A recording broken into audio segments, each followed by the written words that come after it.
Hi there, this is Paul Thomson from Spitfire Audio. I'm very excited today to be able to show you our Symphonic Strings Evolutions library.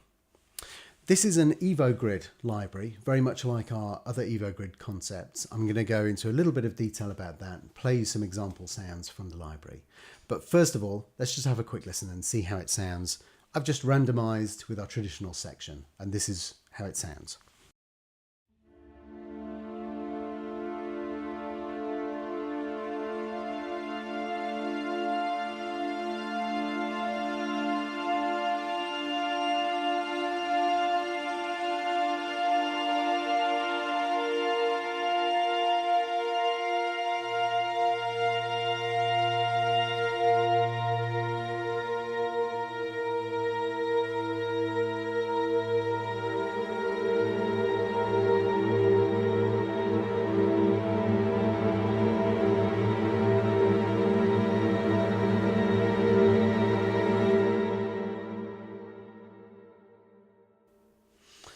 Okay, so you get the idea. So I'm going to talk to you about the concept, and then we'll look at the actual grid and the control system and see how it works. So the idea behind this was quite often you need to create music which has this feeling of evolution, a feeling of movement and excitement and shimmer and all of that kind of stuff. But the directors say doesn't want you to do anything. They say, want music that doesn't really do anything, but I want it to evolve like this. I want it to kind of feel like there's a growing tension or some pressure or something like that.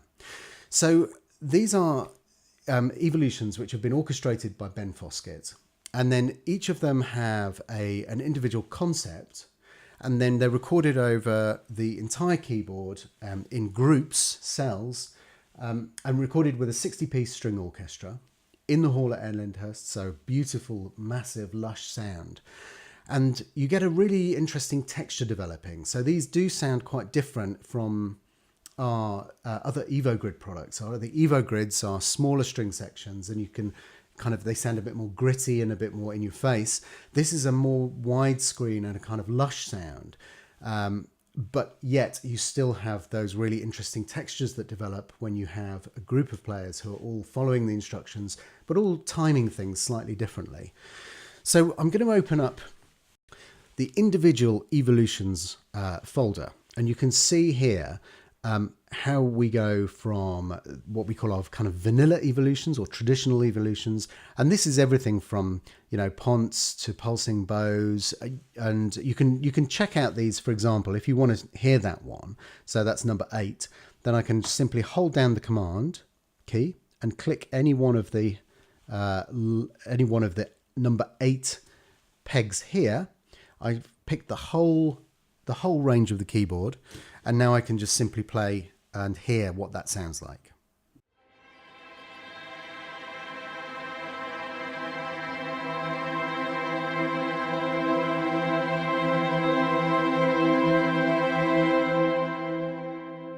So we've got this set to a really beautiful, lush, kind of widescreen sound. But if you want to really hear what's going on in these sections, then we can, of course, switch off the effects. And the easiest way to do that is simply to click the silver effects button at the bottom. You can control the effects more closely and in more detail from the effects control section over here. But let's assume that we don't want to do that. We're going to switch off the outriggers. We're going to put the close mics up. I'm going to pull the attack down a tiny bit, and then let's just have a listen to what that sounds like.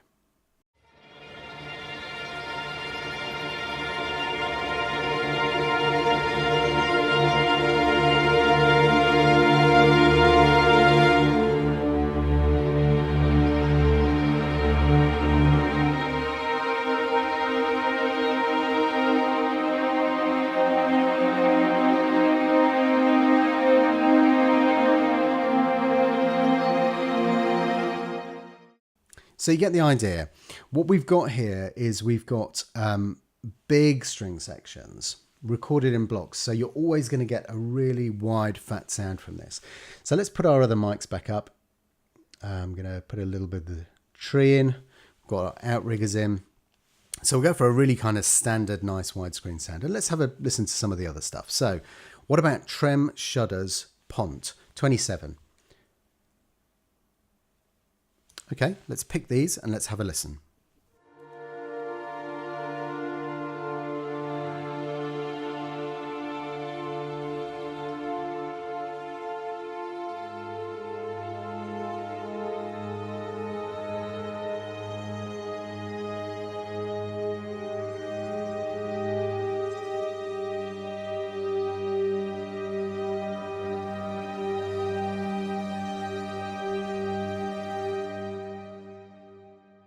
So you can hear really nice stuff here. Let's have a listen to something else. I'd really like the harmonic pulse with Vib, which is number 32. And that sounds like this.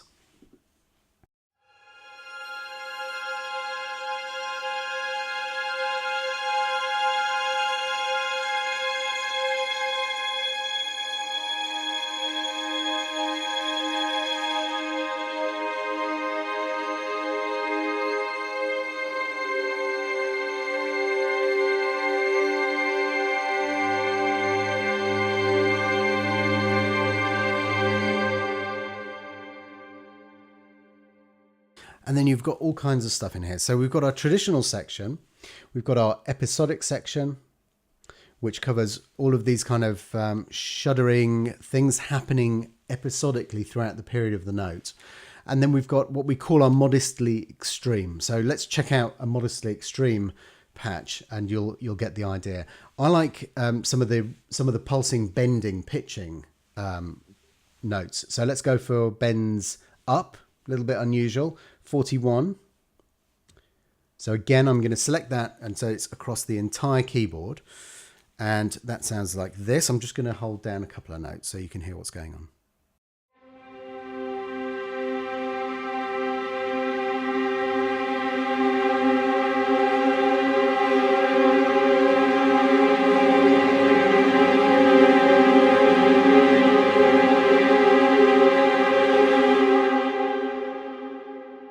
So that's pretty cool. That's pretty cool for me.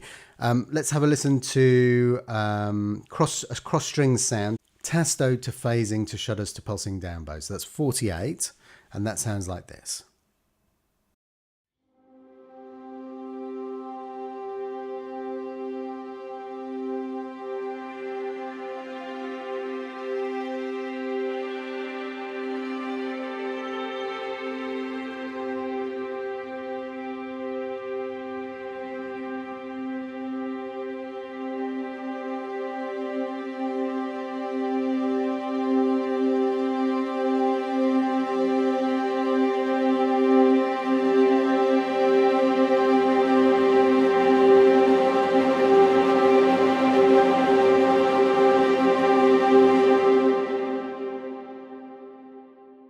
Okay, so you get what I mean.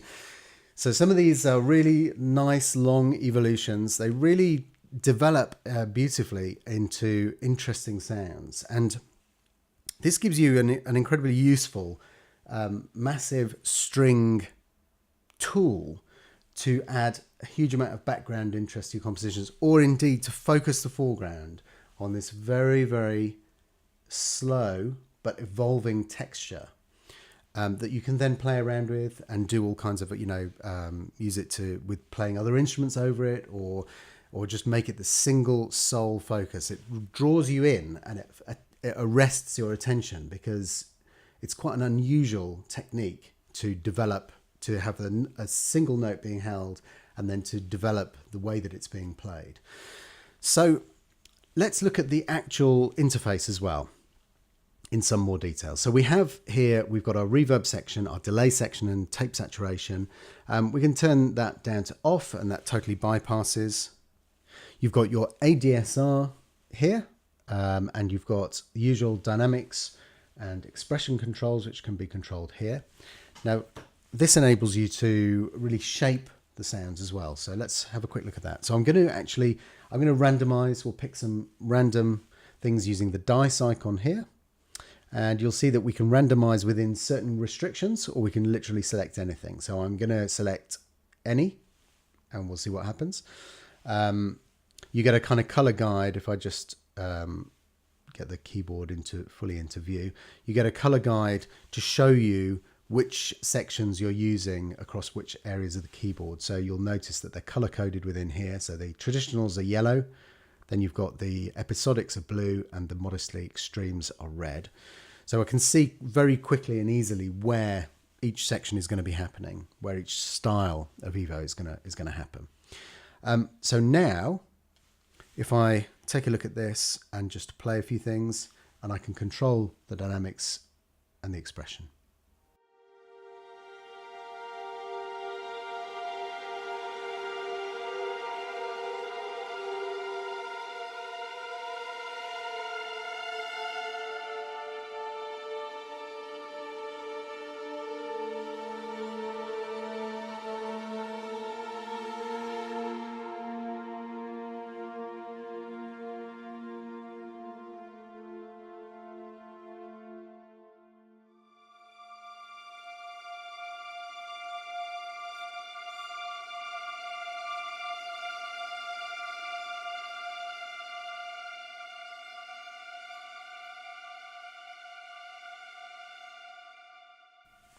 So you hear there that even though one of the evolutions I was playing there at the top at the end there was really starting to get more and more intense, with the control over the dynamics, I can just bring it down to a quiet whisper and then just let it kind of drift away into nothingness. So a lot of extra control there. You've got your mic signals here, so that enables you to select in the kind of usual way that you'll recognize from our other products, your close mics, your decca-tree, your ambience, and then the outriggers, which are the wide element of the decca-tree. They're kind of microphones right at the sides, give you that extra bit of kind of cinemascope width. And then you've got your Evo grid and controls over here, the FX toggle on and off switch, the silver switch here. You've got overall volume for each cell, for each evolution key note center range, and then you can pan each of these as well individually. And when you're randomizing, you can randomize only within the visible range. So if you want to get a crossover of, let's say, where should we go? Let's say we want a little bit of blue, but we want mostly yellow here. Then we can randomize within visible, and then that's the likelihood that you'll get the blue is much reduced. But you can control that, and you can keep throwing the dice until you get something you like. You can check it out.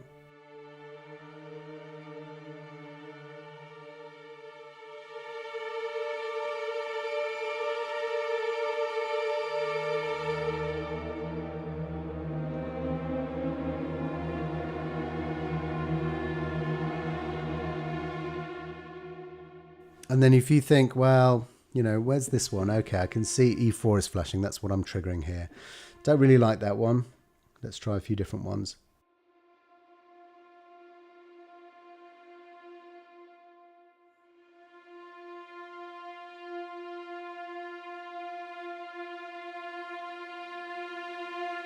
Like that one.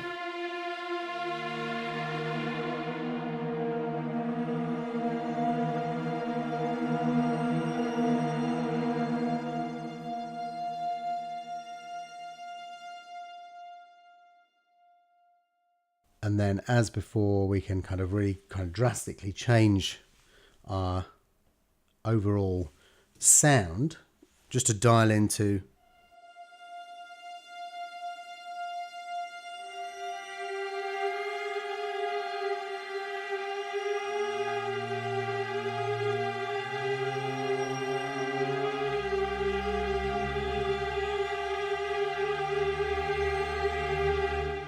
So you can change the sound that, you know, of the kind of experience of what the textures are. They're going to sound very different if you use the close mics as your kind of primary source compared to your tree mics, for example. You'll hear more of the individual movements and the individual players, whereas the tree mics and maybe the outriggers will give you a kind of more lush in the room sound, where you're hearing all of the beautiful reverberation of the room. So this is Symphonic Strings Evolutions, 60 players, endlessly configurable, really huge amount of incredible stuff in here. So I'll roll my dice again, randomize with any, and let's have one last listen.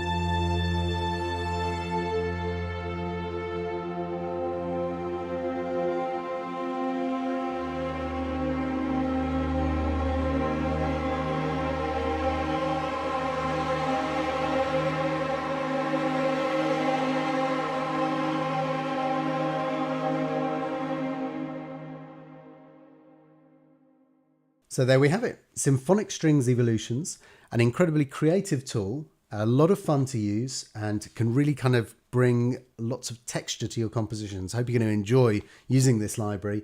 Thank you very much for watching, and we'll see you on the next one. Bye-bye.